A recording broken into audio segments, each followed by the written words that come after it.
los aportes arqueológicos, la noción de bárbaro, el concepto de bárbaro, y las fuentes y la caracterización de los bárbaros, ¿sí? Así que voy a ir presentando. Ustedes díganme cualquier cosa si se me escucha bien, si pueden ver la presentación. Bueno, vamos a arrancar entonces con un poco, digamos, algo básico sobre los aportes historiográficos. Voy a comenzar hablando del historiador alemán Rainer Wenzel, que fue el que, digamos, el que retoma esta tradición de estudios sobre los pueblos bárbaros, ¿sí? Voy a aclarar que yo cuando me estoy refiriendo a los pueblos bárbaros me estoy refiriendo a básicamente a los germanos, digamos, ¿sí? Pero no les llamo germano, no les llamo germanos porque no hay evidencia de que ellos se hayan identificado a sí mismos como germanos. Pero eso voy a abordar después sobre eso. Bien. Como ustedes saben, durante el desarrollo de la Segunda Guerra Mundial y, digamos, el Tercer Reich, se usó la imagen, por decirlo así, se usó la imagen de estos bárbaros con fines políticos, ¿sí? Entonces, obviamente, al finalizar la Segunda Guerra Mundial, todos estos pueblos, o la historia de estos pueblos, quedó como relegada, es decir, quedó como estigmatizada, si se quiere. Es decir, nadie osaba volver a estudiar a estos pueblos, o casi nadie quería hacerlo, por el mal uso que hizo digamos, la política alemana durante el Tercer Reich, el uso propagandístico que hizo sobre la historia de estos pueblos, ¿sí? Pero en los años 60, Reinhard Wenzel intenta retomar, digamos, el estudio de estas comunidades, ¿sí? Obviamente desde una perspectiva que no tenía que ver con lo biológico, ¿sí? Entonces él presentó, digamos, sus investigaciones en el trabajo Stammesbildung und Verfassung, das Werden der frühmittelalterlichen Gentes, algo así como constitución política y el devenir de las gentes de la temprana Edad Media, por decirlo así, una posible traducción. Y en ese libro él, como él trató de buscar otro, digamos, él trataba de explicar el origen de estos pueblos bárbaros, ¿sí? Cómo se conformaban, cómo se mantenían unidos. Entonces él propone la noción de Traditionskern, algo así como núcleo de la tradición, que va a ser retomada después por otros historiadores. Entonces, Wenzel decía que eran pequeños grupos que migraban y que iban logrando cooptar seguidores en su camino, a medida que conseguían victorias y acumulaban riquezas, ¿sí? Entonces, para este autor, Stammesbildung era el proceso por el cual estas comunidades que tenían diversos orígenes eran agrupadas en un nuevo conglomerado étnico, ¿sí? ¿Por qué? Porque había una élite, un grupo reducido dentro de este gran conglomerado que era el que poseía o estaba a cargo, digamos, de la transmisión de ciertas tradiciones antiguas, orales, digamos, y con lo cual, digamos, muchos grupos más pequeños o grupos heterogéneos podían ser convencidos de pasar a formar parte de este grupo mayor, ¿sí? Porque eran convencidos de que compartían un origen común con ese grupo más grande, ¿sí? Entonces, estos grupos más reducidos que se iban agregando, por decirlo así, al gran contingente, digamos, obviamente tenían que adaptarse a ciertas normas, ¿sí? Orales, obviamente, que es lo que Wenzel llamaba constitución. Este proceso era Verfassung, ¿sí? Wenzel tuvo digamos, un discípulo que vive todavía, que es el profesor, que está retirado obviamente, el profesor Herwig Wolfram, que él continúa estos estudios y él es llamado fundador de la Escuela de Viena, ¿sí? Wolfram publicó este libro, Historia de los Godos, ensayo sobre una etnografía histórica, ya en el 79, y es un libro que afortunadamente fue traducido al inglés, al italiano, a varios idiomas, ¿sí?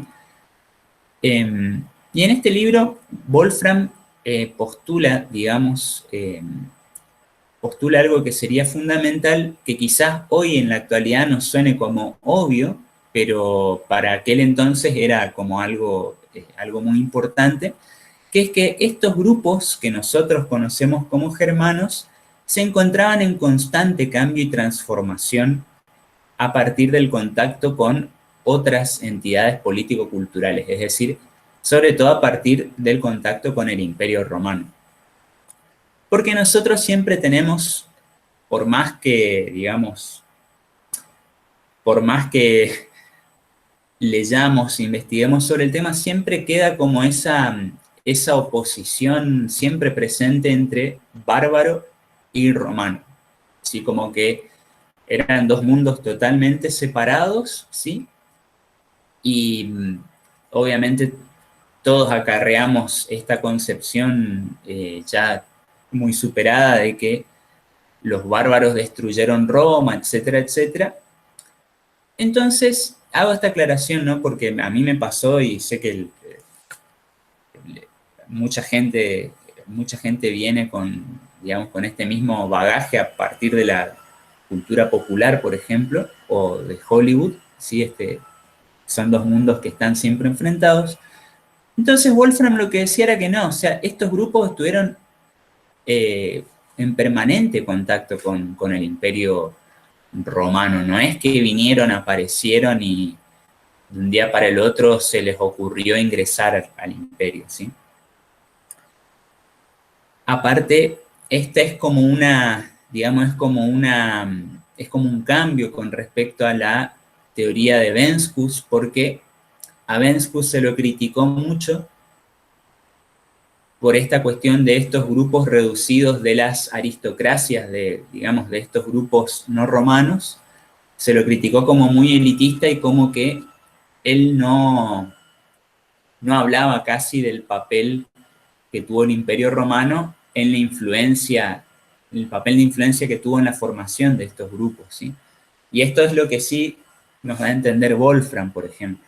Entonces él recurre a este concepto, Wolfram recurre a este concepto de etnogénesis, que se podría traducir algo así como la creación de un pueblo. Y para Wolfram esto se daba a partir de tres hechos fundamentales en la historia de un pueblo.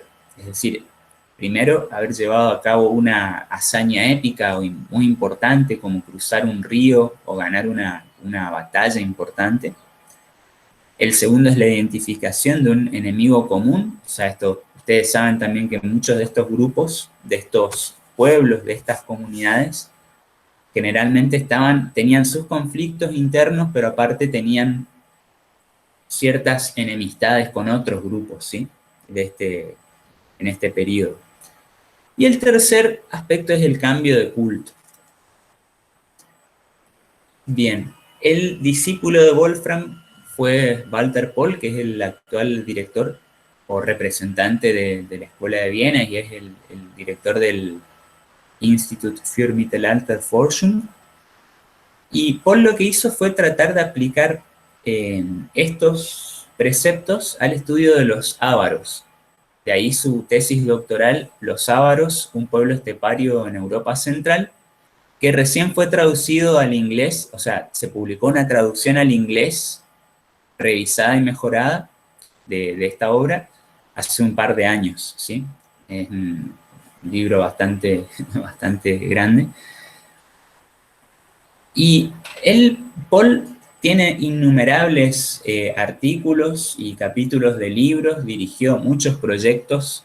O sea, si ustedes buscan en la página en Regesta Imperi, en OPAC, van a encontrar una lista muy grande. Tiene algunos trabajos cargados a academia.edu también.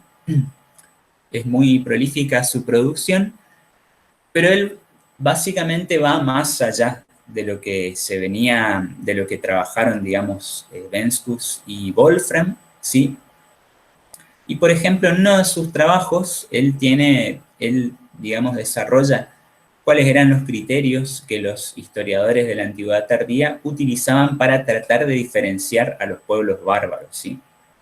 Estos criterios eran, por ejemplo, el idioma, la vestimenta, el tipo de arma que usaba cada pueblo y los tipos de peinados, por decirlo de alguna manera.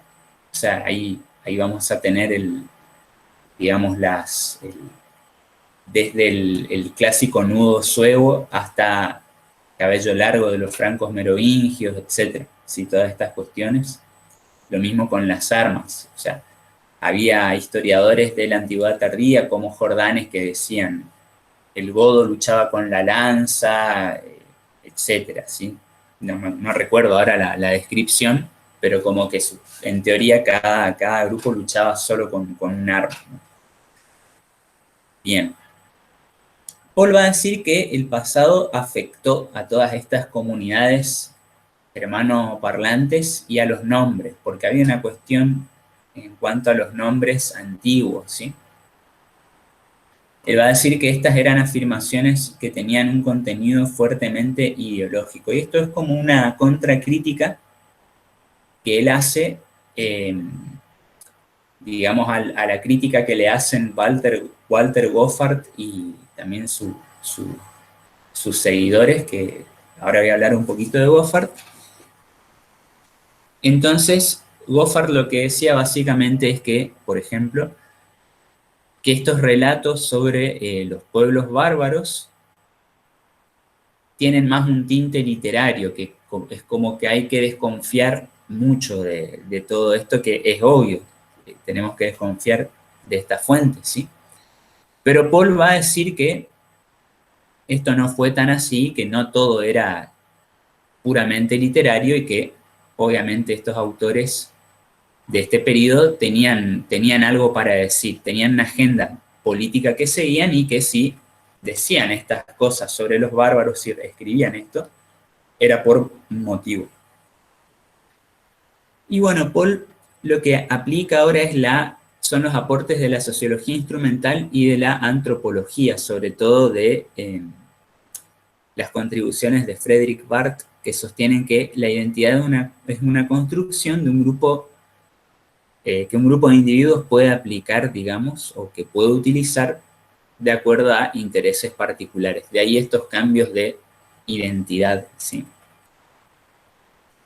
Y bueno, Patrick Geary es también, me parece, un historiador importante, muy importante obviamente, ¿no? Pero digo con respecto a esta temática, porque él en su texto que ya es bastante, ya tiene bastantes años, pero sigue siendo muy actual, que es Antes de Francia y Alemania, la creación y transformación del mundo merovingio, publicado en el 87, él usó acá formuló un postulado que es muy útil para nosotros, es muy útil para entender la dinámica de las relaciones entre el Imperio Romano, el mundo romano y este mundo bárbaro, ¿sí? Y digamos, ese postulado es, cito, el mundo germánico fue quizás la creación más grande y duradera del genio político y militar romano. Vean, fue la creación más grande y duradera. Sí, es muy buena la frase. Bueno, acá no voy a entrar digamos, en explicaciones, pero lo que él quería decir es que básicamente las élites del mundo romano construyen, las élites gobernantes y las élites literarias construyen este mundo germánico como un enemigo, digamos, o como algo ajeno al mundo romano que quiere insertarse en el mundo romano. Y bueno, a partir de todo eso, los romanos tenían, digamos, ciertos fundamentos, ¿no? Para, digamos, mantener la política digamos, de los fuertes en las fronteras, la política de reclutamiento de los bárbaros, que eso vamos a ver en los próximos encuentros, ¿sí? Y bueno, él también tiene varios libros importantes, pero otro muy importante es el del mito de las naciones, los orígenes medievales de Europa, en el cual, en síntesis, él plantea cómo los políticos e intelectuales europeos del siglo XIX construyeron nuevas naciones para darle fundamento también, si se quiere, al momento en que estaban viviendo, ¿sí? Bueno, y ahora sí voy a hablar brevemente de Walter Goffard, que tiene un texto importantísimo también, tiene ya sus años porque fue publicado en el 80, pero es Barbarians and Romans, Techniques of Accommodation, ¿sí? Bárbaros y romanos, las técnicas de acomodación, que tampoco fue traducido, lamentablemente no fue traducido al español, y a mí me parece que es un texto que tendríamos que leer, ¿no? Porque justamente él con este texto es como que derriba esta noción de que los bárbaros ingresaron al imperio como una invasión para destruir el imperio romano, que nosotros tenemos que recordar lo que deja de existir es la mitad occidental del imperio romano, ¿sí? El imperio oriental va a seguir siendo el imperio romano de Oriente. Los historiadores lo llamamos imperio bizantino para diferenciarlo de la antigua mitad occidental. Pero bueno, él propone esto, ¿sí? Y básicamente lo que propone, así a modo de síntesis, es que estos pueblos fueron asentados dentro del imperio, dentro de las fronteras imperiales, por las mismas autoridades romanas a través de mecanismos fiscales y administrativos, ¿sí? De acuerdo a ciertas leyes, como estas leyes digamos, de la hospitalitas, ¿sí? No es que no es que fue un ingreso violento. Y lo que él dice es que lo que nosotros encontramos en algunas fuentes, algunos fragmentos, de que estos bárbaros expropiaron tierras a los romanos, lo que él va a decir es que ellos expropiaban esto, tenemos algunos casos, y que cuando esto ocurría es porque digamos, los habitantes romanos dejaban de pagar los impuestos a estos germanos y de acuerdo a la ley, de acuerdo a la ley romana, estos germanos podían expropiar la tierra si dejaban de recibir las contribuciones.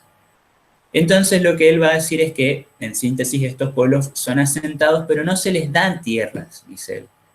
Se les otorgan los derechos para recaudar impuestos. Estoy haciendo una súper síntesis de una síntesis para no agobiar con esto, ¿sí? Pero básicamente es esa a grandes rasgos la teoría de Goffard, la cual, como pueden ver, o bueno, al menos a mi parecer, es muy importante para entender,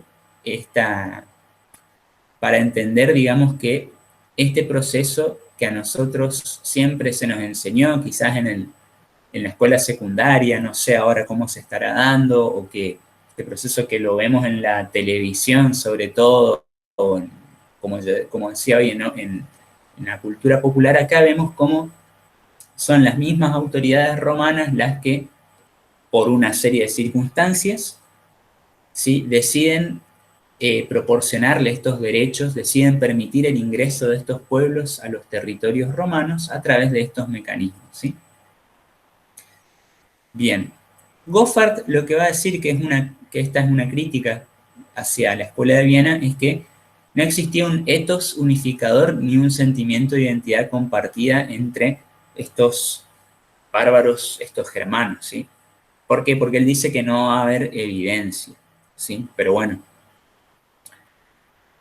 En su otra obra, Los narradores de la historia de los bárbaros, The Narrators of Barbarian History, que también es un texto muy importante, lo que Goffard nos dice en este texto, también a modo muy de síntesis, es que estos autores, Jordanes, Gregorio de Tours, Beda el Venerable y Pablo Diácono, estos autores nos cuentan más sobre la época en que vivieron que sobre la historia de los pueblos a los que intentan retratar, Sí que este también es un postulado muy importante y es algo siempre a tener en cuenta a la hora de tratar de estudiar o de comprender las fuentes que nos hablan sobre estas comunidades. ¿Sí? Bien. Otro autor muy importante que se vincula con esta temática es Patrick Amory, que publicó un texto llamado People and Identity in Ostrogothic Italy. Es un texto excelente, o sea, es muy bueno, porque trabaja obviamente la cuestión de la identidad, ¿sí? Y cómo era utilizada, cómo era construida, digamos, en la Italia ostrogoda. Amory, lamentablemente, si bien este es un texto excelente, lamentablemente no continuó trabajando en la academia, se dedica a otra cosa en la actualidad, entonces este es medio que el único trabajo que tenemos de él, pero repito, es muy, muy bueno, ¿sí?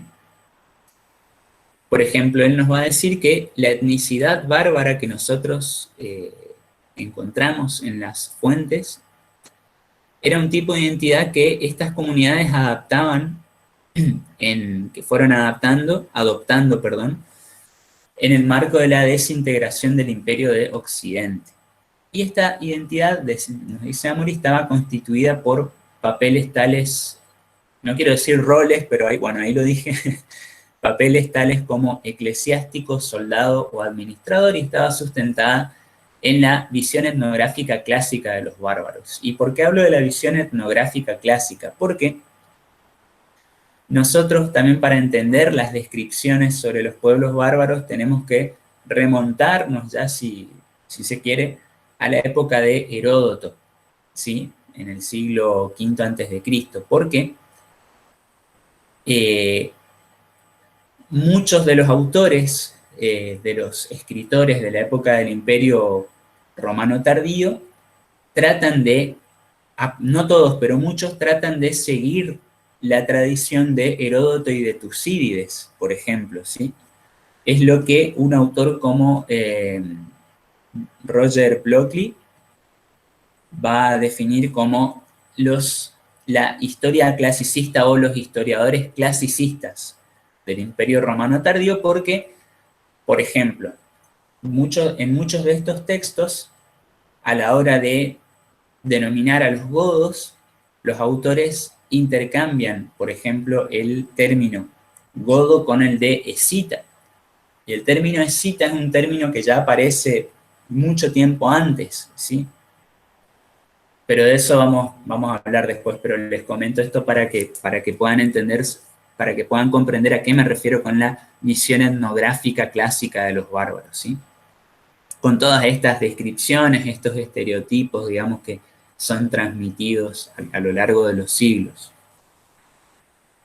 Bien, este discurso etnográfico, nos dice Amory, al cual recurrían los autores de la antigüedad tardía, cumplía la función de reordenar la sociedad más que de describir esa sociedad, ¿sí?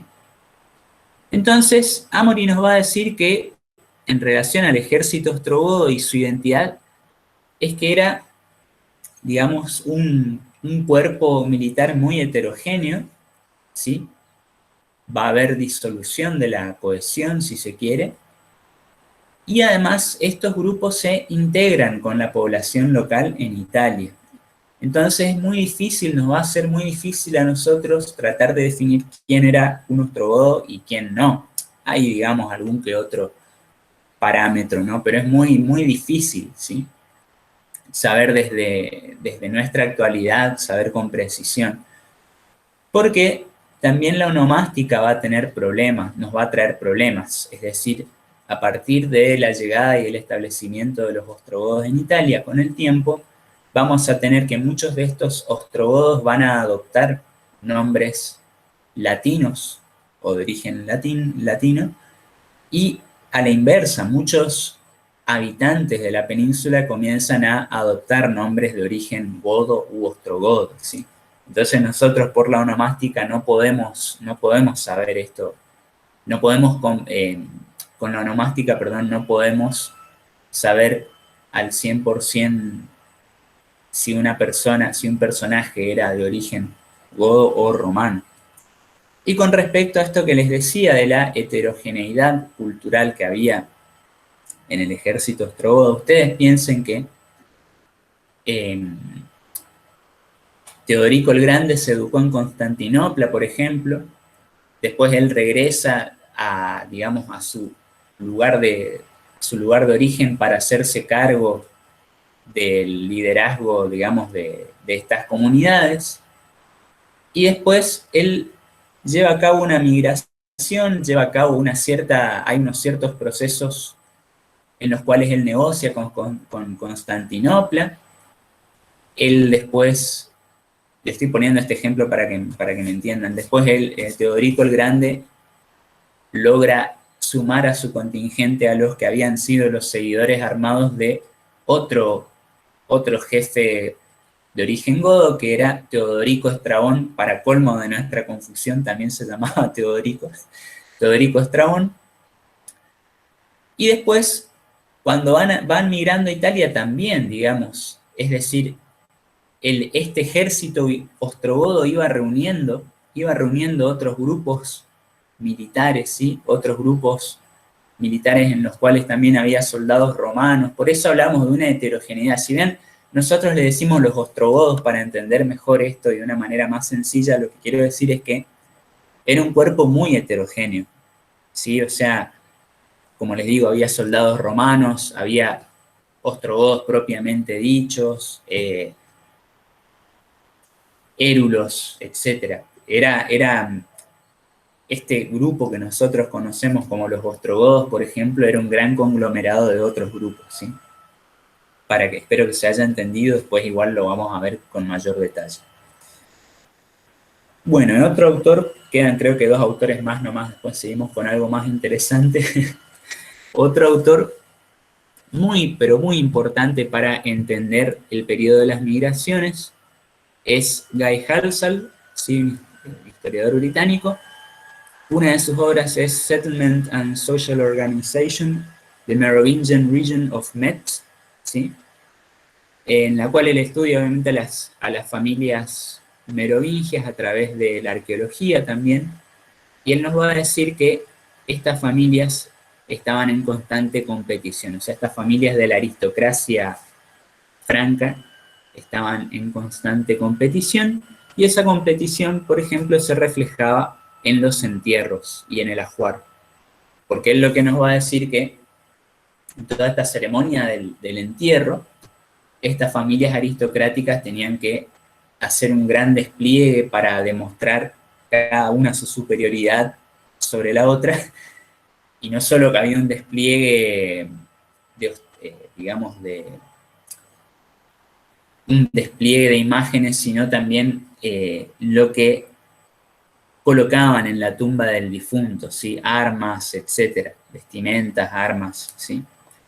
Pero la que yo creo que es su gran obra es Las migraciones bárbaras y el occidente romano, Barbarian Migrations and the Roman West, en la cual, si se quiere, también de manera similar a lo que proponía Goffart, él lo que va a decir, Halsall, es que las migraciones bárbaras tienen lugar como resultado del desequilibrio de las estructuras del Imperio Romano y no al revés. Es decir, no es que llegan los bárbaros y causan el desequilibrio, el desmoronamiento de las estructuras administrativas y culturales del Imperio Romano, sino que es al inverso, ¿sí?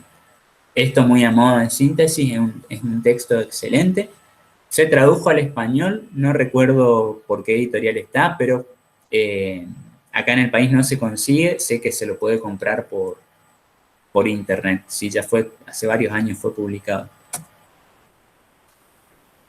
Bien, y después otro gran historiador que se dedica a esto es Peter Heather, sí, también un historiador británico, que tiene obviamente muchos textos, muchos de los cuales también fueron traducidos al español, por suerte, como La caída del Imperio Romano y La caída del Imperio Romano, y el otro texto, Emperadores y Bárbaros, ambos publicados en español por Editorial Crítica.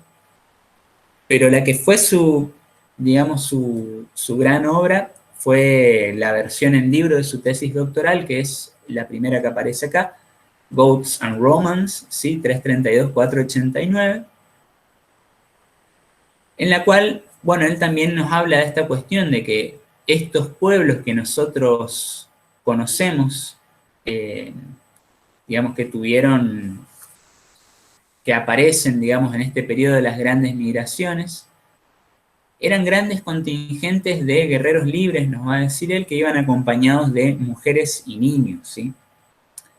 Y Heather nos va a decir que las migraciones no ocurrieron de una sola vez, sino en varias etapas. Es decir, primero iban migrando pequeños grupos que volvían llevando información, ¿sí?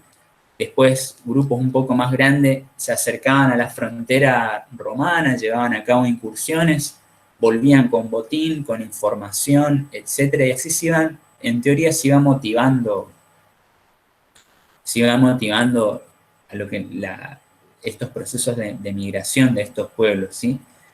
Y siempre teniendo presente que él nos va a decir esto también, que lo que yo les comenté hace un rato de la heterogeneidad cultural. Muchos de estos grupos estaban compuestos por varios subgrupos o grupos menores que adoptaban la identidad del grupo más grande, ¿sí? Para tener en cuenta. Repito, nosotros les llamamos godos, o les llamamos tervingios, o greutungos, etcétera, pero en realidad eran grandes conglomerados, grandes conglomerados de distintos, compuestos por distintos grupos, cuyos nombres en muchos casos obviamente no los conocemos, ¿sí? Pero que las fuentes nos los representaban con el nombre de godos, tervingios, greutungos, etc. Los términos paraguas se les llaman los umbrella terms, ¿sí? Que justamente paraguas porque cubre una multiplicidad de otros términos. Bien, y a diferencia de muchos de estos autores, tenemos la obra de Brian Ward Perkins, que es arqueólogo, y él tiene un texto también muy importante que se llama The Fall of Rome and the End of Civilization, la caída de Roma y el fin de la civilización, que está también publicado por Editorial Crítica, y en la cual él, a diferencia de muchos de los autores que estuve mencionando, él considera que la antigüedad tardía y sobre todo la población del Imperio Romano sufrió, digamos, acontecimientos nefastos con la llegada de estos pueblos, ¿sí? Él va a sostener que hay prácticas culturales que fueron desapareciendo y que fue una época violenta, la del siglo V, bueno, sí, la del siglo V sobre todo, en la cual estos romanos, dice él, luchaban contra bárbaros que venían a apoderarse de sus tierras. O sea, es interesante porque él nos da toda esta visión a partir de la arqueología. ¿Sí? Cómo disminuyó, por ejemplo, cómo disminuyó la cantidad de ánforas que se usaban, digamos, para transportar aceite y grano a lo largo del Mediterráneo. Él nos va a decir que sí, que van desapareciendo las ánforas, va disminuyendo la calidad, y bueno, con indicadores así de ese tipo que tienen que ver con los restos arqueológicos, él nos va a decir que fue digamos, un acontecimiento nefasto. Sí, es como una visión un poco opuesta a la de la mayoría de los autores, pero también es un texto muy, muy importante. Bueno, voy a pasar ahora a la cuestión de los aportes arqueológicos. Voy a hablar también de generalidades. Por ejemplo, en el caso de los godos, ellos están representados por dos culturas materiales, Vilbark y Cherniahov. Vilbark está situada, ¿sí?, en el territorio de la actual Pomerania, ¿sí?, en Polonia, y Cherniahov está ubicada alrededor del Mar Negro en parte de Ucrania, Moldavia, Rumania y Bielorrusia, de la actualidad, ¿no? Esta primera, digamos, esta cultura material, la primera de las que mencioné, Vilbark, en teoría representa pueblos que migraron desde Escandinavia. Esa era la teoría del arqueólogo Volker Birbauer, ¿sí?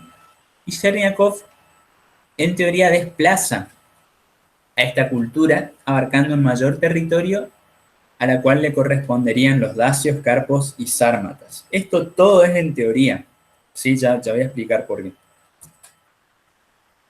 En estos dos sistemas culturales coexistieron la inhumación y la cremación como rituales funerarios, ¿sí?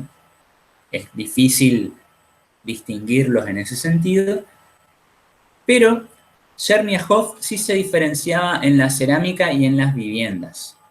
La alfarería era de calidad superior a la de Vilbark.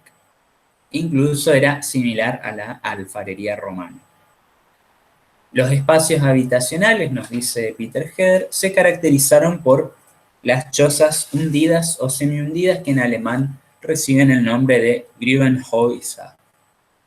Grubenhaus es el singular, Grubenhäuser es el plural. Bueno, y acá está lo que les decía. Bueno, una parte de Polonia y ya yéndonos para Bielorrusia y parte, si se quiere, también de Ucrania, la cultura de Vilbark y la cultura de Chernihiv, que es la que rodea el Mar Negro, ¿sí? Bien. Ahora, si nos vamos para el norte de la Galia, vamos a tener lo que los arqueólogos denominaron como civilización de las tumbas en hileras o filas, que en alemán sería Hayengabe Zivilisation, ¿sí? Y acá hubo varias teorías a lo largo de las décadas que trataban de identificar a estos, con las que trataban de identificar a estos entierros en tumbas o en hileras, ¿sí?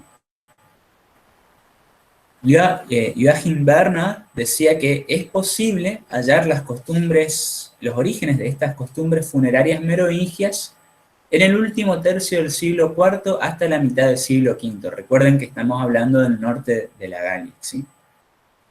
Y acá está lo que les decía, estos entierros con una cantidad importante de bienes de lujo. Acá vamos a tener que había armas en los sepulcros de los varones, y joyería en los sepulcros de las mujeres. Entonces Werner identificó estos entierros con los de los Laeti, ¿sí? ¿Quiénes eran los Laeti? Los Laeti eran grupos, vamos a decirlo así, eran grupos de familias, eran grupos bárbaros que vivían, en teoría, del otro lado de la frontera natural, ¿sí? del limes renano-danubiano, que lo que hacían era ofrecer, digamos, el imperio les ofrecía tierras a estos laeti para que se establezcan en la frontera o ya dentro de la frontera romana, les ofrecían tierras, pero a cambio ellos tenían que suministrar soldados al ejército romano y tenían que encargarse de cuidar esa frontera, por decirlo de alguna manera. Entonces Werner identifica estos sepulcros de la civilización, de las tumbas en hileras o filas, con estos laeti o letos, es una traducción que aparece por ahí en español. Pero ya en los 70, otro arqueólogo, Wolfgang Böhme, los identificó con lo de los federados. Así que también nosotros lo que conocemos de los federados a través de las fuentes es que ellos eran grupos bárbaros que establecían un acuerdo con el imperio les brindaba tierras para establecerse, le brindaba un cargo militar, al líder de este grupo, y a cambio ellos tenían que contribuir con efectivos para el ejército romano. ¿Y por qué eran federados? Eran foederati, es el término en latín. ¿Por qué? Porque este pacto se hacía a través de un foedus, ¿sí? Esta es la teoría clásica, que también después la vamos a ver en los próximos encuentros. Pero bueno, Werner decían que eran laeti, Böhme decían que eran federados, ¿sí? Y acá Halsall retoma todo esto. Recuerden que él tiene este texto, Settlement and Social Organization, ¿sí? En torno a la región merovingia de Metz. Y Halsall nos va a decir que todas estas tumbas con armas en los sepulcros de los varones cubren prácticamente toda la Galia al norte del río Loira, ¿sí? Y la evidencia viene de diversos contextos. Entonces, Halsall lo que nos va a decir es que si en verdad se trató de federados, como decía Böhme, tendría que haber existido una política general del Imperio Romano para firmar innumerables tratados con pequeños grupos con el objetivo de asentarse en el norte de esa región. Entonces Halsall lo que dice es, no eran ni laetis ni federados, eran grupos galo-romanos. O sea, los entierros estos representaban a grupos galo-romanos, ¿sí? No hay nada de germánico, nos dice Halsall, ¿sí? ¿Por qué? Porque para él, ya con una perspectiva más actual, todo el material de estos entierros es de origen galo-romano. Es decir, es el mismo rito galo-romano, pero con más ajuar funerario y distinto al rito funerario utilizado en los territorios no romanos, ¿sí? Entonces él nos va a hablar de que hay broches enterrados con algunas mujeres en estas tumbas, y entonces a partir de esto Halsall lo que dice es que todo este ajuar era producido en la Galia, ¿sí? Pero que este ajuar o estos utensilios muchas veces eran exportados más allá del Rin, y en estos territorios eran copiados, ¿sí? Por los bárbaros, por decirlo así. Copiaban, trataban de copiar los broches, ¿sí? Etc. Entonces había otro argumento también de que los entierros que tenían hebillas de cinto, eran romanos, ¿sí? Mientras que los que tenían hebillas y más ajuar funerario, armas para hombres y joyería para mujeres, pertenecían a inmigrantes, ¿sí? Porque ellos habían incluido más de sus costumbres tradicionales. Este es un argumento también que circulaba, pero en realidad Halsall nos va a decir que ninguna de estas prácticas es germánica, sino y que la vestimenta y los adornos de las mujeres enterradas podían cambiar con el tiempo y de acuerdo a la edad de la persona sepultada. Porque acá hay también toda una serie de, a modo de síntesis lo digo, hay una serie de estudios, de trabajos muy interesantes sobre esta cuestión de la etnicidad de estos grupos en relación con el ajuar funerario. Entonces, por ejemplo, si en una tumba encontraban una tumba cuyos restos pertenecían a una mujer, por ejemplo, y encontraban que tenía el broche, por ejemplo, a esta altura, bueno, esta persona habría pertenecido a, esta persona, por ejemplo, estoy hablando de manera hipotética, esta persona habría pertenecido al grupo de los francos. Pero si encontraban los broches, dos broches acá o más abajo, quizás pertenecían a otro grupo. Entonces lo que Halsall nos dice es que no, digamos que ninguna de estas prácticas es germánica y que la vestimenta y los adornos no son determinantes. O sea que, ¿por qué? Porque las costumbres en cuanto a la vestimenta pueden cambiar con el tiempo y también de acuerdo a la edad de la persona sepultada, ¿sí? Y acá, bueno, acá tengo un par de imágenes de hebillas. Las hebillas eran muy importantes, esto como una nota de color, eran muy importantes porque en el Imperio Romano tardío las hebillas representaban los cargos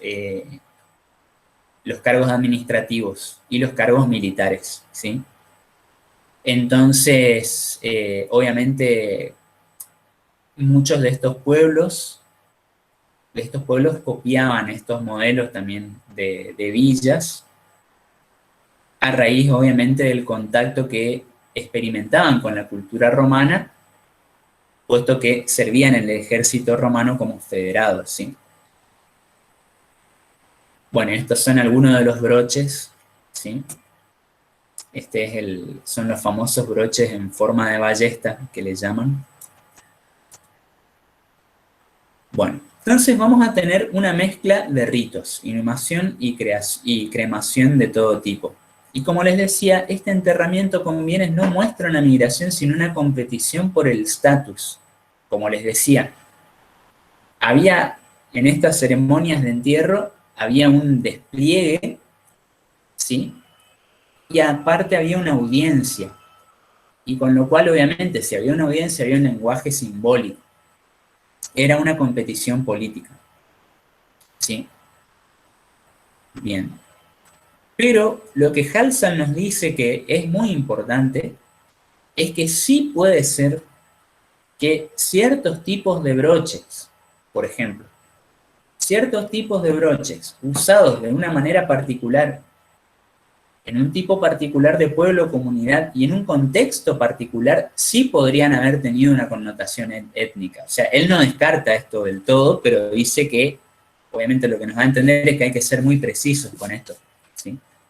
Pero bueno, estos son algunos de los problemas, algunas de las generalidades y problemas que trae aparejado, digamos, la cuestión de el estudio de la etnicidad a través de los restos arqueológicos, ¿sí? Ahora bien, voy a presentar otro PowerPoint porque vamos a pasar ahora a el concepto de bárbaro y las fuentes y la caracterización de los bárbaros. Vamos a ver algunos ejemplos. Entonces, presentar. Bien.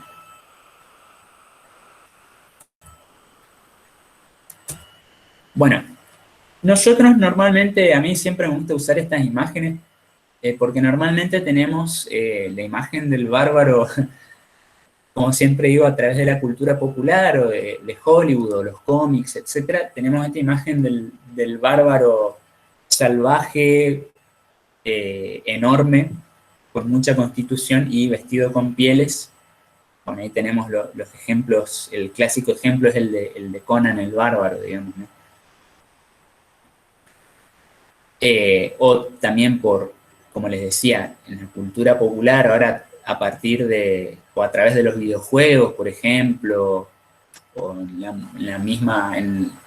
la música también encontramos este imaginario, estos estereotipos idealizados de los bárbaros como personas muy grandes, con cabello largo, mucha barba, que no es, bueno, lo de cabello largo y la barba, perdón, no es incorrecto,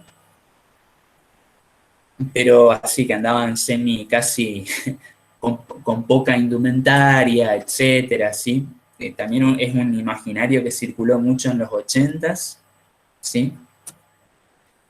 Cuando en realidad, a partir de los restos arqueológicos, o sea, de lo poco que, digamos, de lo poco que se conserva, quizás podamos hacer una reconstrucción que sería como esta que les estoy mostrando acá, digamos, ¿sí?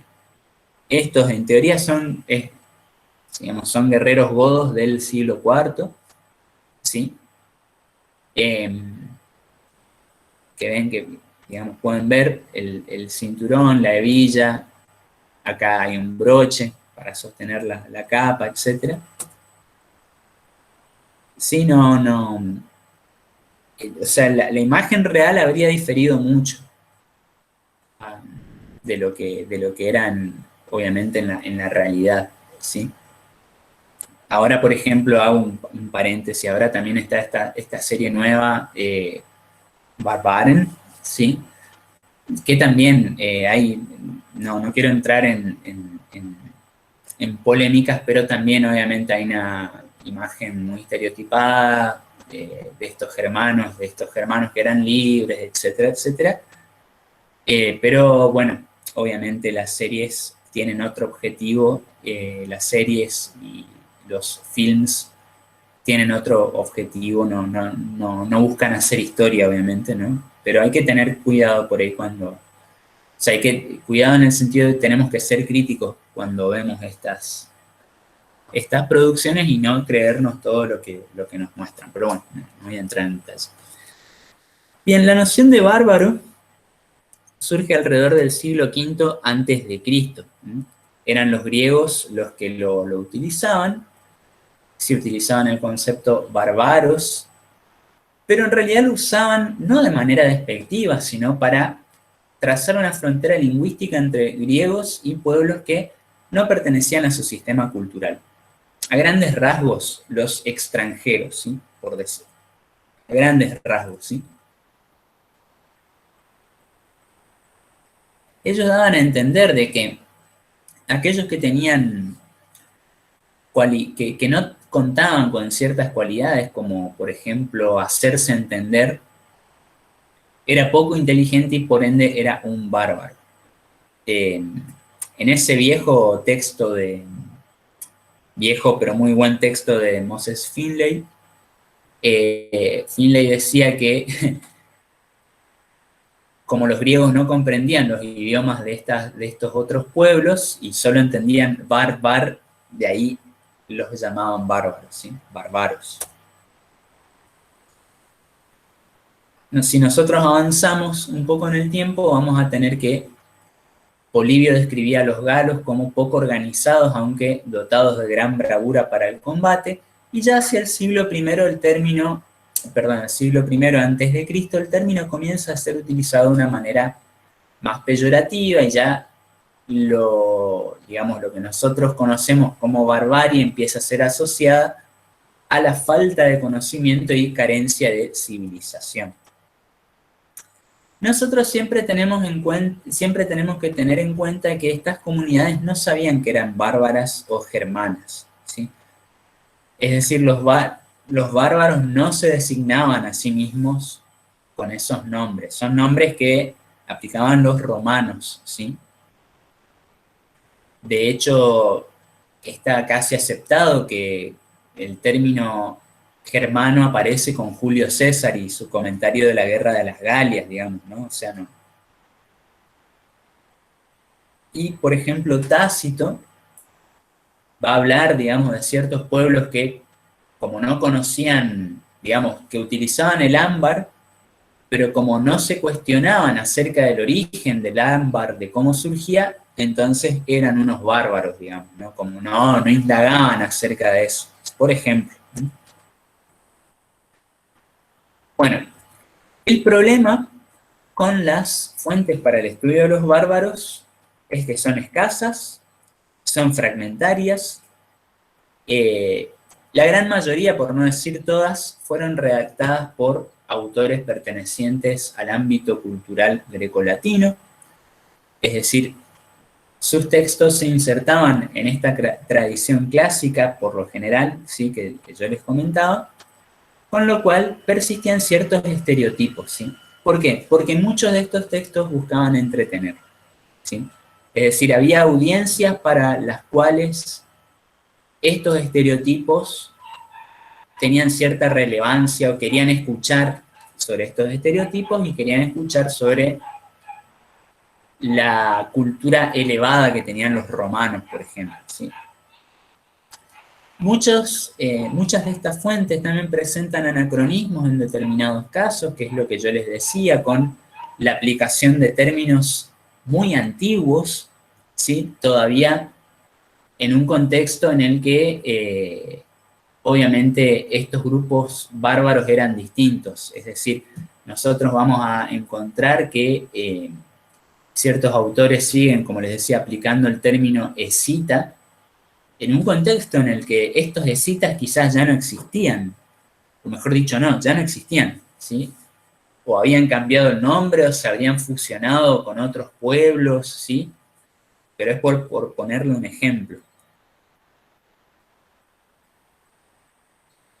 Entonces, teniendo en cuenta todos estos problemas, nosotros vamos a tener fuentes literarias, ¿sí? Tales como las historias seculares que se insertan en esta tradición clasicista, como las de Unapio, Olimpiodoro de Tebas, Prisco de Panio, Malco de Filadelfia, Sósimo y Procopio de Cesarea. Vamos a tener historias eclesiásticas que obviamente tenían un objetivo muy distinto, en las cuales podemos insertar las de Sócrates y Sosomeno y la de Orosio. Va a haber crónicas, así como las de Próspero de Aquitania, la de Idacio, las crónicas anónimas del 452 del 511, y ya las más tardías crónicas de Mario de Avenches y el Autarium Prosperi Auniensis, y la crónica de Juan Maralás y la del conde Marcelino, por ejemplo, ¿sí? Vamos a tener panegíricos, por ejemplo, Pacato del Panio, Claudio Claudiano, el panegírico de Flavio Merovaudes, el de Sidonio Apolinar. Y vamos a tener textos que se llaman Origo Gentis, ¿sí? O U Origenes Gentium en latín, como la Gética de Jordanes. La Gética es el nombre abreviado, en teoría la obra se llama De Origine Activusque Getarum, acerca de los orígenes y gestas de los godos, que es un texto de Jordanes, un texto con muchos problemas, fue redactado en Constantinopla en el siglo VI. También del siglo VI tenemos la historia de los francos, o los 10 libros de las historias de Gregorio de Tours, ¿sí? Acá también podríamos situar la obra de Pablo Diácono, por ejemplo, que es más tardía todavía. Y vamos a tener algunas fuentes legales y administrativas que nos dan algunas pequeñas pistas o muy pequeñas descripciones sobre estos pueblos, ¿sí? Y obviamente los códigos legales bárbaros. Como podrán ver, yo mencioné que las fuentes son escasas, es decir, las menciones sobre los bárbaros suelen ser escasas, pero obviamente si uno agarra todas esas fuentes y las pone en una mesa, son varias, son muchas, ¿sí? Pero, como digo, hay pocas menciones sobre los bárbaros, y cuando hay menciones sobre los bárbaros, generalmente hay estereotipos, y generalmente estas menciones ocurrían porque cumplían un objetivo político o ideológico, ¿sí? Es decir, la mayoría de los autores, y con esto cierro esta idea, la mayoría de los autores no tenía gran interés en describir a estos pueblos bárbaros, ¿sí? Había otro interés, generalmente. Bien, acá traje algunos ejemplos, y esto va a ser lo último de la clase de hoy, las fuentes y la caracterización de los bárbaros, algunos ejemplos sobre cómo las fuentes caracterizaban a algunos de estos personajes, ¿sí?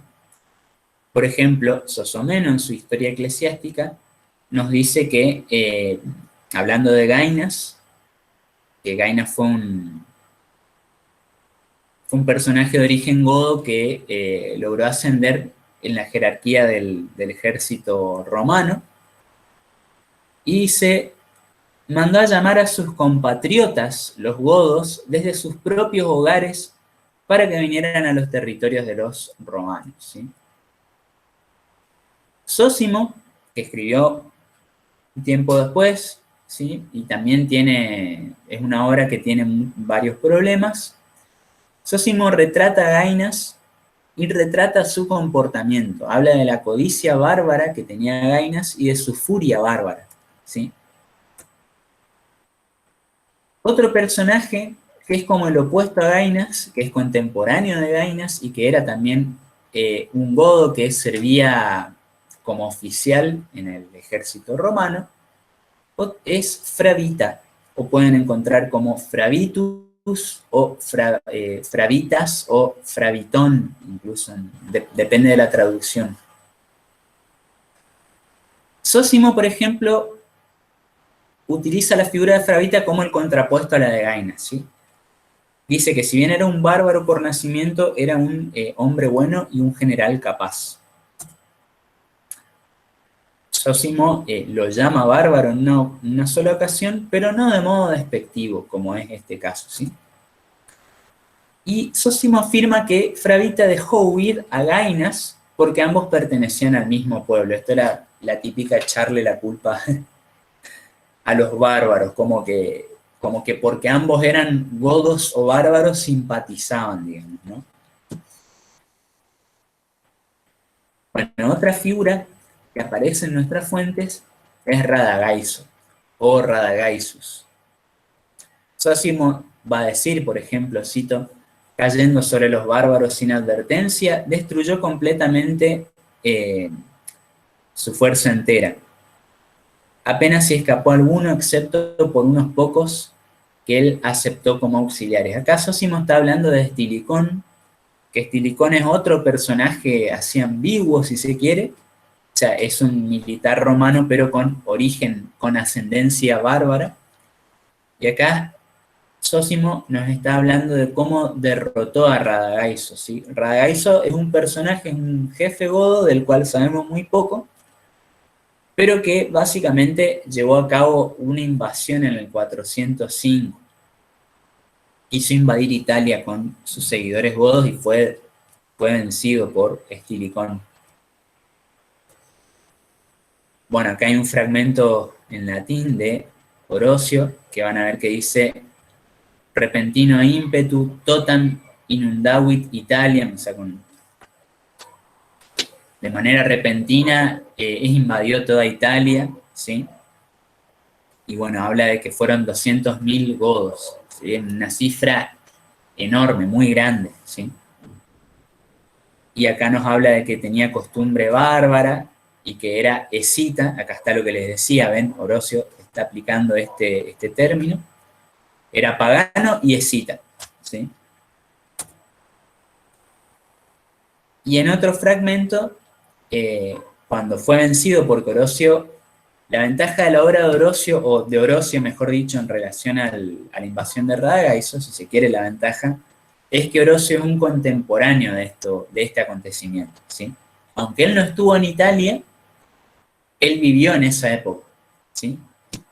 Entonces Orocio nos va a decir, y se dice que hicieron cautiva a tan grande multitud de godos que se vendían por todas partes rebaños de personas por sendas monedas de oro como las más baratas cabezas de ganado.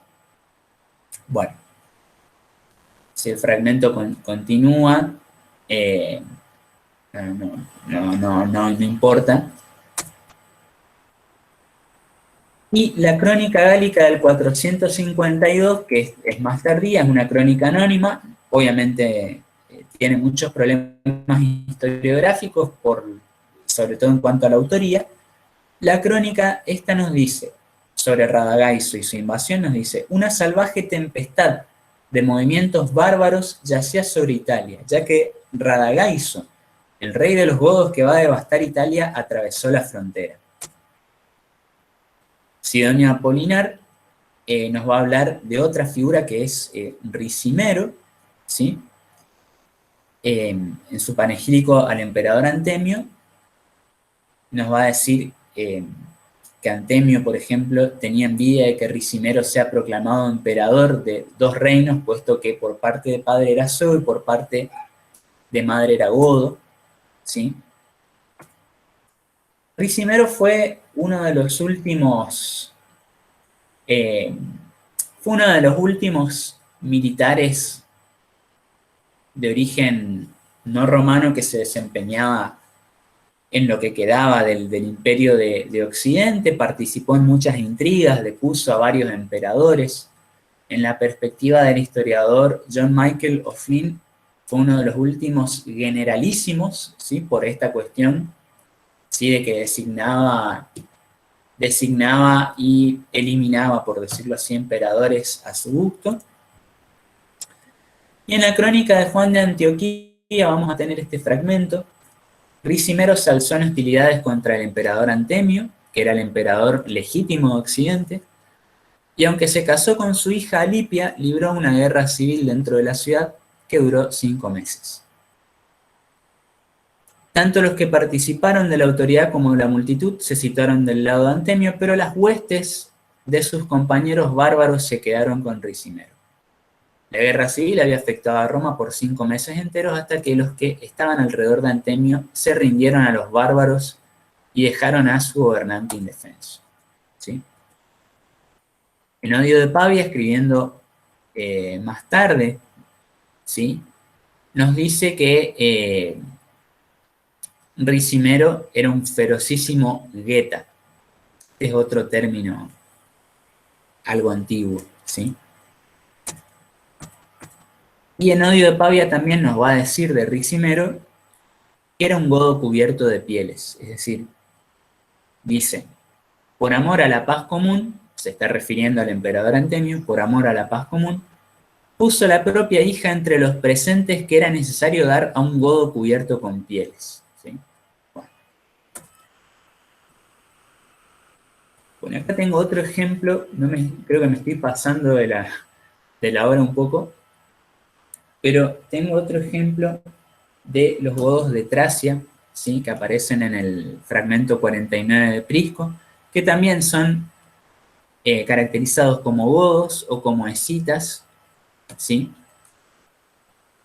Pero los hunos que aparecen en ese fragmento no son llamados bárbaros, quizás por su integración en el ejército romano, no lo sabemos. Y otro caso interesante es el de los dos Teodoricos que yo mencioné hoy al hablar de Teodorico el Grande, ¿sí? Que era el hijo de Teodomiro, y tenemos a Teodorico Estrabón.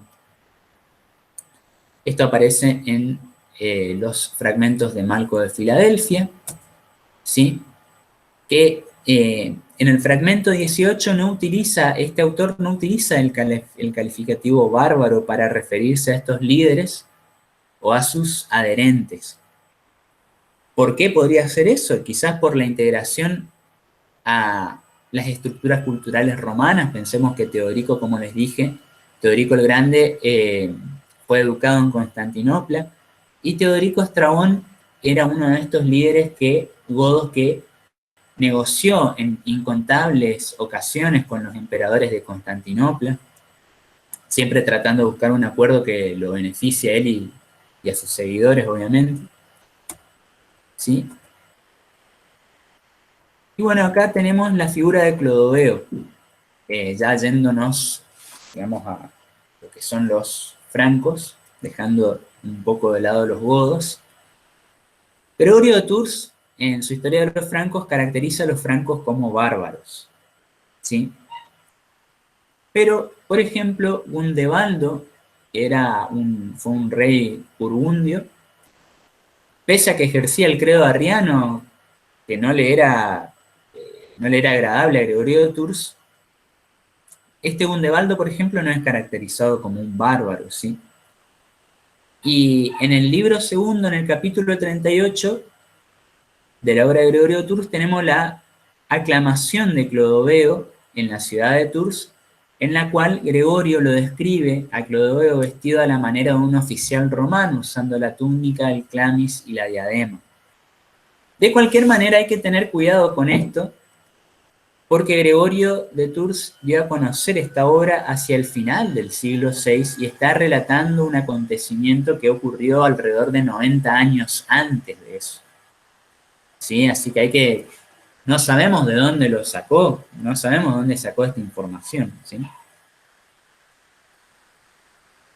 Bueno, entonces nosotros ya, por fin, para cerrar esto y abrir el espacio de preguntas, si hay preguntas o comentarios, vamos a ver que esta denominación de bárbaro era muy aleatoria, ¿sí? Y se aplicaba en relación al ejército. Es decir, el aspecto militar era una instancia de clasificación en el siglo V. Vamos a tener que este término es aplicado a grandes grupos de soldados no romanos que estaban ya sea al mando de un oficial romano o de un oficial bárbaro, ¿sí? Vamos a tener que, digamos, estos personajes, estos bárbaros, estos líderes bárbaros, hacen un cambio en su adscripción identitaria y tratan de integrarse o se integran al mundo romano. Ellos obviamente sentían una atracción por la cultura romana, ¿no? Y con el tiempo, a partir de su servicio en el ejército romano, pasaron a estar identificados con esta cultura, ¿sí?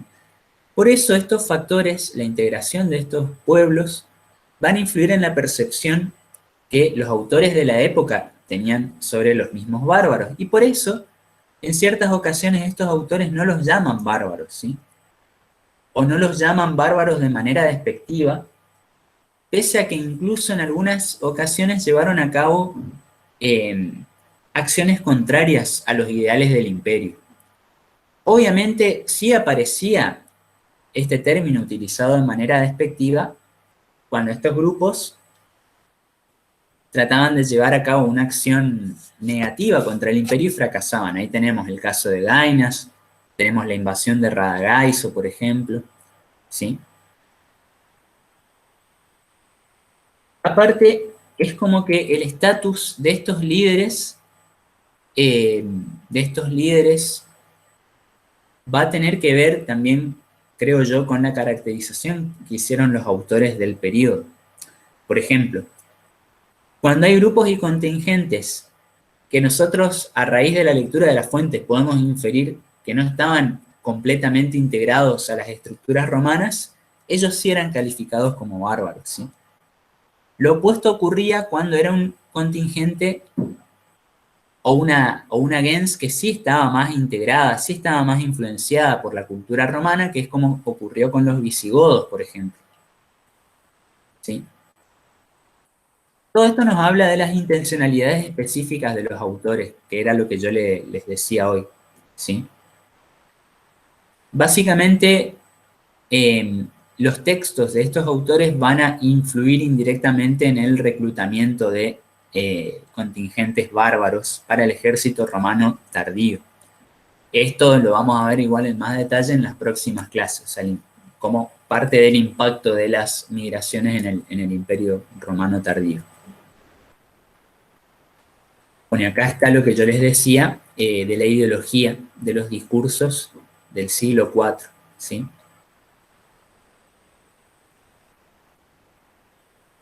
Muchas gracias por su atención. Pido perdón y disculpas si me excedí un poco con el tiempo, pero creo que estamos. Voy a dejar de compartir y bueno, les cedo la palabra. Espero se haya entendido, no sé, creo que dije mucho, fueron demasiadas cosas, pero bueno. Bueno, en este momento dejamos abierta la posibilidad de hacer preguntas, de hacer consultas.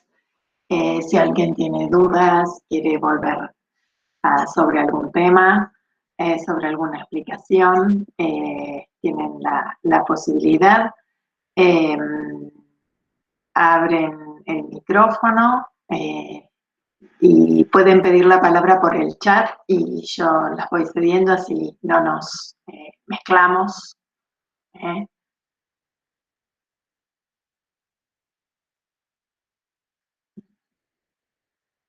Están por el chat, Fernando, agradeciendo. Sí, sí, ahí vi la pregunta de Ítalo. Sí, desde ya, Amiano Marcelino, yo no lo mencioné, se me pasó, pero sí, eh, es una gran fuente, básicamente, sobre todo para lo que es el siglo IV, digamos, es muy importante. Eh, de cualquier manera, hay que tener cuidado, o sea, ¿cómo puedo explicarlo? Amiano es como la obra de Amiano es como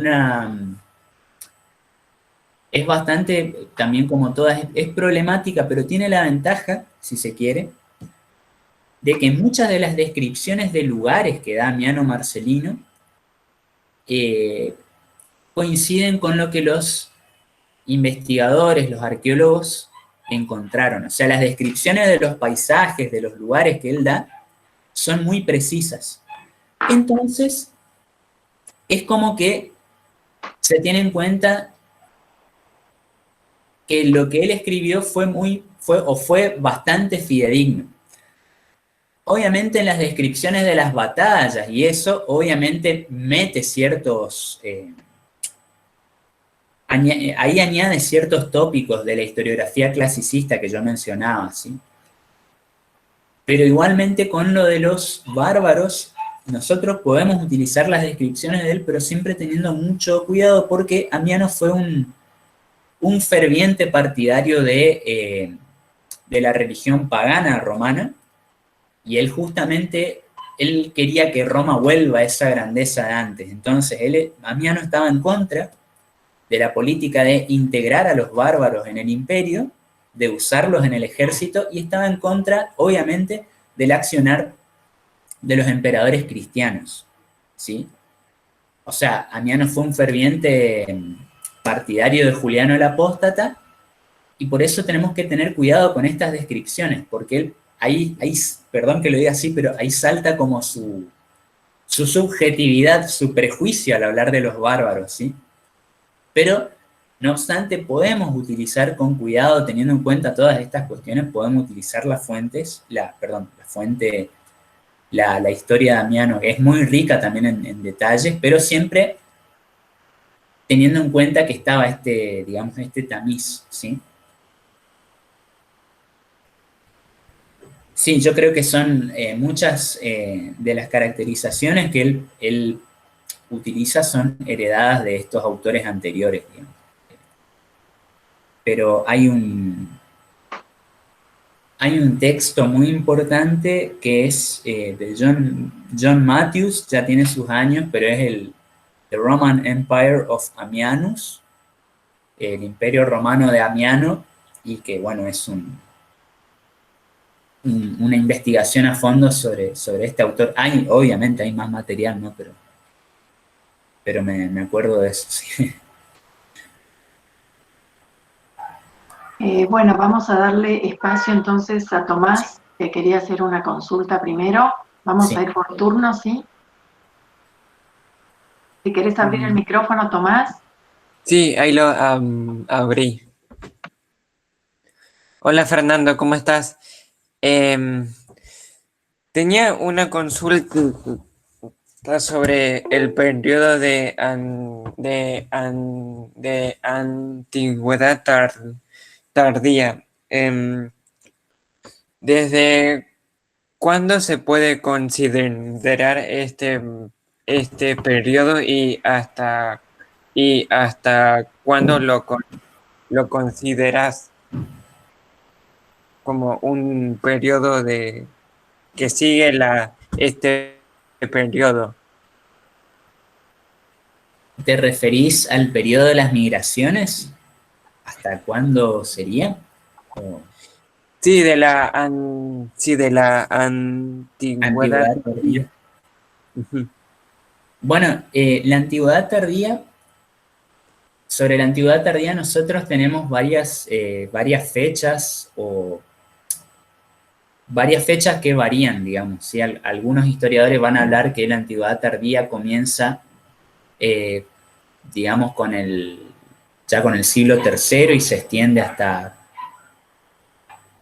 el siglo VIII, por ejemplo, ¿sí? Algunos van a decir que no, que es el siglo IV, ¿sí? Eso depende del historiador. Pero generalmente, o también hay otra periodización, que es siglo III al sexto, al séptimo, ¿sí? Algunos Bueno, gracias. no, de nada, de nada. Algunos lo extienden hasta la época de los carolingios, básicamente. Sí, como que hay diferentes teorías. Sí. Algunos van a decir que, bueno, con el afianzamiento de los carolingios, ahí ya estamos en la Edad Media, por decirlo de alguna manera. Es una época de transición. Sí, Sí. gracias. No, por favor, gracias a vos. Bien, Edgar. Hola, ¿qué tal? Fernando, un gusto. ¿Qué tal? Un gusto. Mi pregunta estaba dirigida específicamente a lo que citaste de un autor que creo que era Guy Harsal, Sí. y lo último que dijiste sobre las ideologías. Si había algún sentimiento o algunas ideas en la tardía antigüedad romana sobre una forma de integrar a estos grupos bárbaros a las estructuras sociales. Claro. Bueno, en realidad no nos llegó, o sea, no hay evidencia en las fuentes sobre eso, o sea, sobre cómo, si había a ver, nosotros inferimos esto, inferimos que había una política de integrarlos, si se quiere, pero más que integrarlos, utilizarlos en el ejército.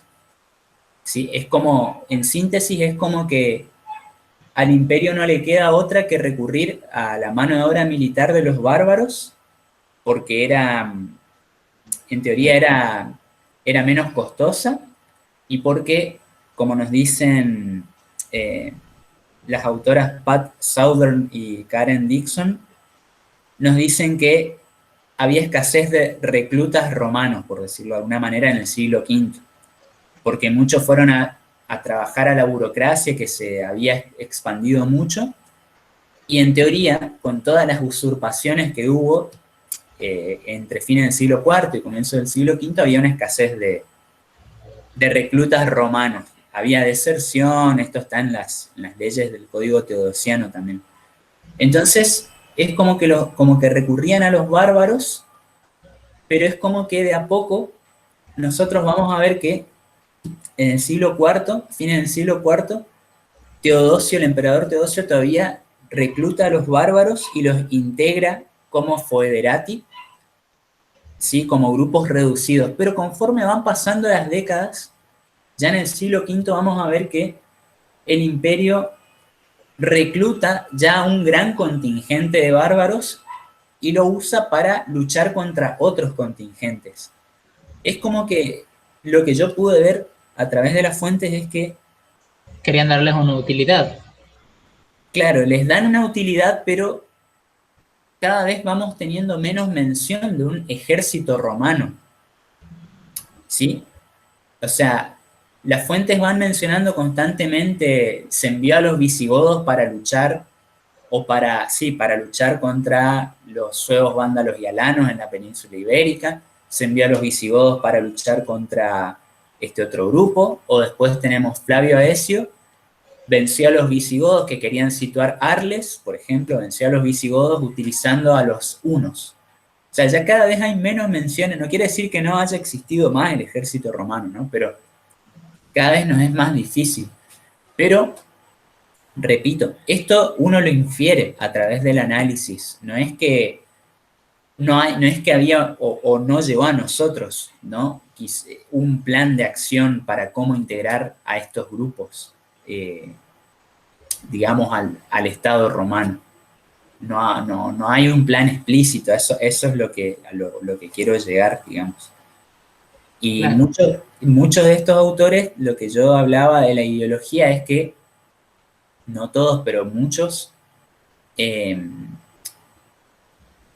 escribían de acuerdo a estas estructuras culturales, digamos, y a estos modelos anteriores, en los cuales la ideología era la de la Roma siempre victoriosa. O, digamos, el imperio, la Roma eterna, la Roma que no tenía límites. Por eso La tampoco, romanización.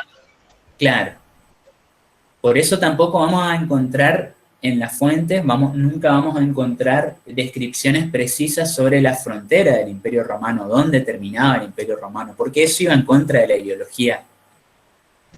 O sea, ponerle un límite al imperio iba en contra de la ideología imperial. Pero bueno, espero se haya entendido. Sí, no, se entendió. Muchas gracias. No, por favor, por favor.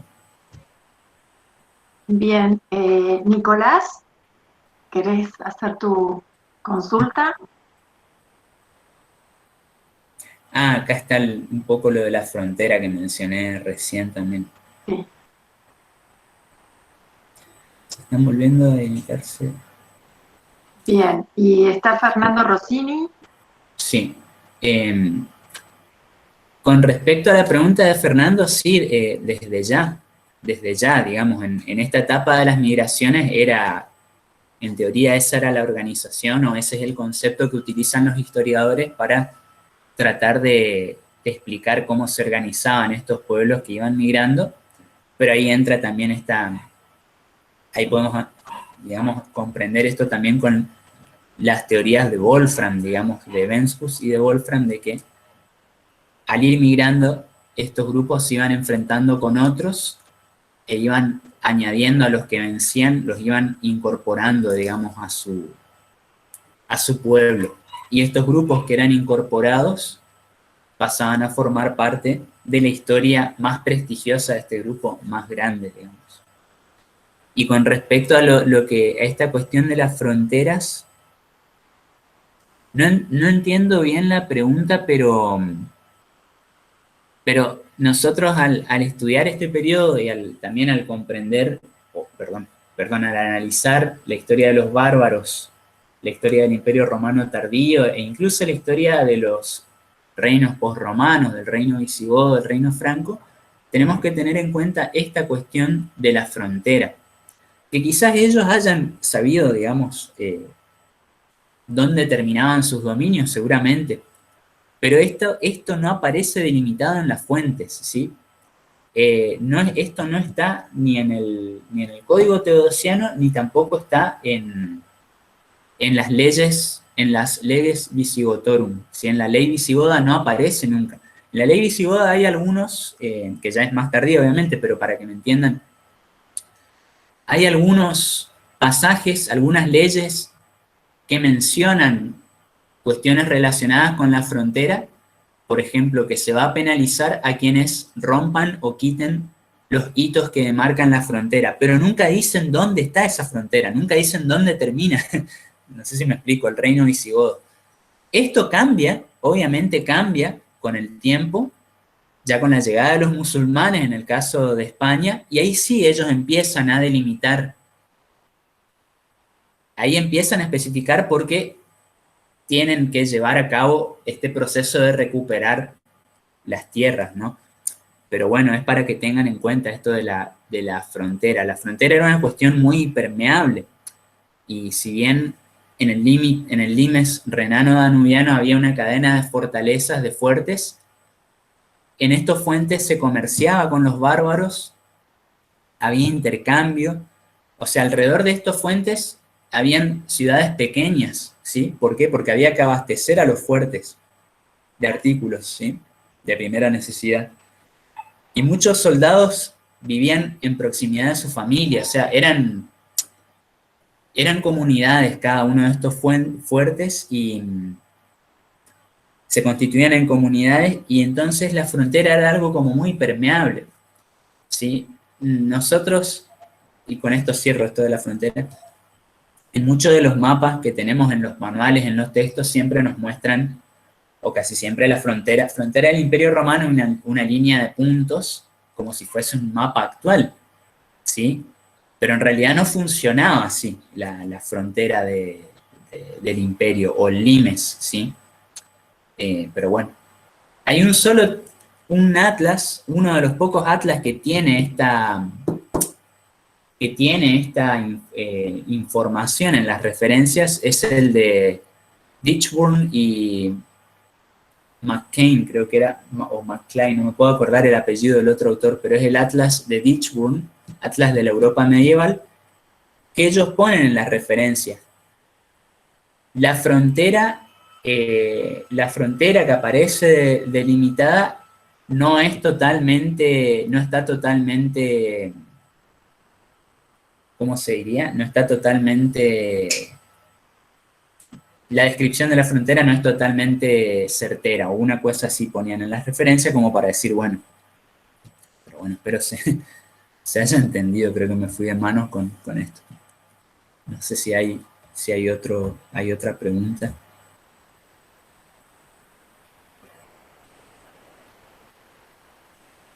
Sí, por eso, Pete, ahí estoy viendo de Hernán Madriaza, sí. Muchos autores hablan de esto, de esta permeabilidad, porque también son Peter Brown y bueno, muchos de estos autores, sobre todo los que se dedican muchos de los que cite, utilizan también conceptos de la antropología, ¿sí? Exactamente, es como una convivencia, o sea, de vuelta, por Hollywood y, digamos, en la cultura popular, nosotros tenemos esta imagen de que los bárbaros estaban en constante guerra con el Imperio Romano. Pero lo que nos dicen Goffart o Giri es que ellos en realidad estuvieron en contacto constante en este limes, ¿sí? Generalmente era una convivencia basada en el comercio y en el intercambio. Era una convivencia pacífica, por lo general, aunque también obviamente hubo enfrentamientos.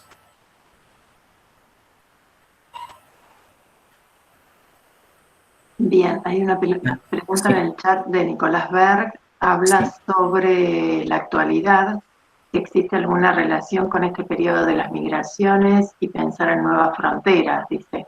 teniendo en cuenta la problemática de los refugiados y el Islam en Europa? Sí, desde ya hay una similitud porque, por ejemplo, muchos de estos refugiados que van a Europa, por ejemplo, huyen de las guerras en Oriente Medio.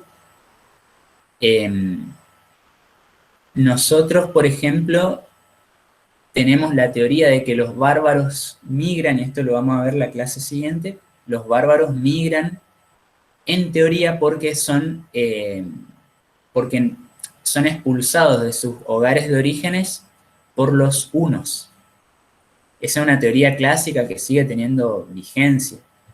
Algunos le llaman la teoría de la bola de billar porque es como que llegan los hunos y rompen este esquema, por decirlo así, y entonces muchos de estos pueblos, por eso vamos a tener las migraciones de los greutungos a fines del siglo IV, y ya en el siglo V vamos a tener el ingreso de suevos, vándalos y alanos y burgundios al imperio cuando cruzan el río Rin, que estaba congelado en el año nuevo del 406, por ejemplo.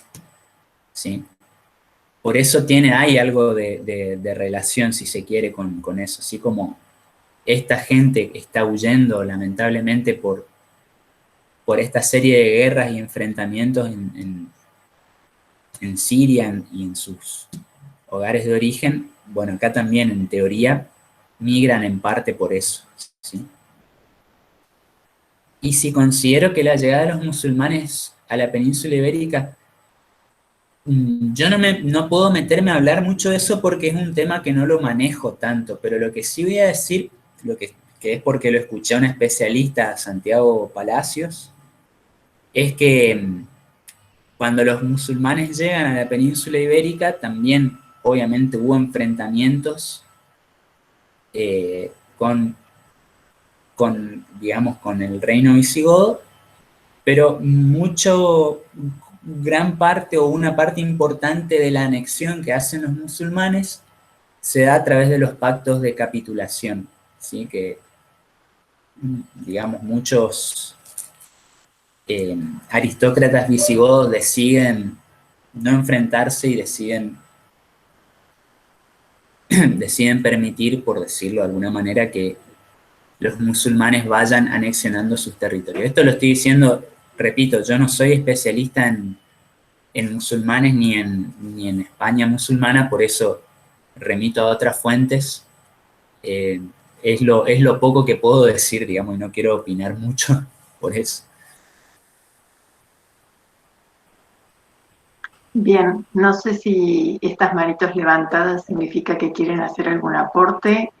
Gerardo.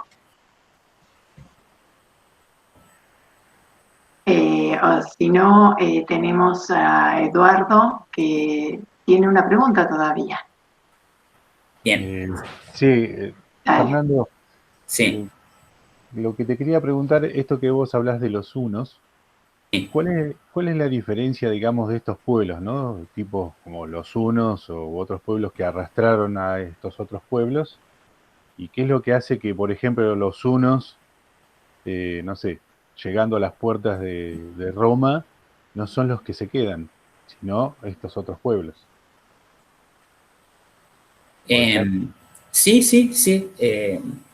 Lo que pasa es que los hunos es como que los hunos formaron como una suerte de imperio en lo que actualmente es Hungría. Y de ahí, con Atila logran eso. Y ahí van lanzando sus incursiones sobre toda la Galia. Por eso, bueno, lo que podemos inferir por la fuente y la reconstrucción que hace la historiografía es que Flavio Aecio es el que se encarga, Flavio Aecio, que fue uno de los últimos militares capaces que tuvo el imperio, es el que logra unir, por decirlo así, una coalición conformada por romanos, visigodos, francos y burgundios contra los hunos de Atila, y los hunos tenían sojuzgados también a otros pueblos como los ostrogodos, los gépidas, los érulos, no me estoy acordando cuál más, pero tenían también sojuzgados a otros pueblos, entre comillas, germánicos. Y después de esa batalla que los derrotan, de la famosa batalla de los campos cataláunicos, que también hay problemas con eso, derrotan a los hunos y al tiempo muere Atila. Cuando Atila muere, los hijos de él se pelean por el liderazgo y a partir de ahí, muchos de estos otros pueblos que estaban sojuzgados por los hunos logran liberarse, como los gépidas, como decía, los érulos, los ostrogodos, digamos, ¿no? Nosotros sabemos muy poco de todo eso porque la mayor parte de esa información está en esta fuente que es Jordanes, que es muy problemática. No sabemos de dónde sacaba la información, o sea, hay errores, hay informaciones dudosas ahí. Pero eso es lo que podemos decir. Por eso es que los unos no se quedan, entre comillas, no se quedan. O sea, no es que desaparecen, solamente que pierden preponderancia y las fuentes van dejando de mencionarlos. Después aparecen, en el siglo VI aparecen federados hunos en el ejército romano oriental, por ejemplo, ¿no? Pero básicamente es eso, digamos. ¿Por qué no se asientan adentro del imperio? Perfecto, muchas gracias. De nada.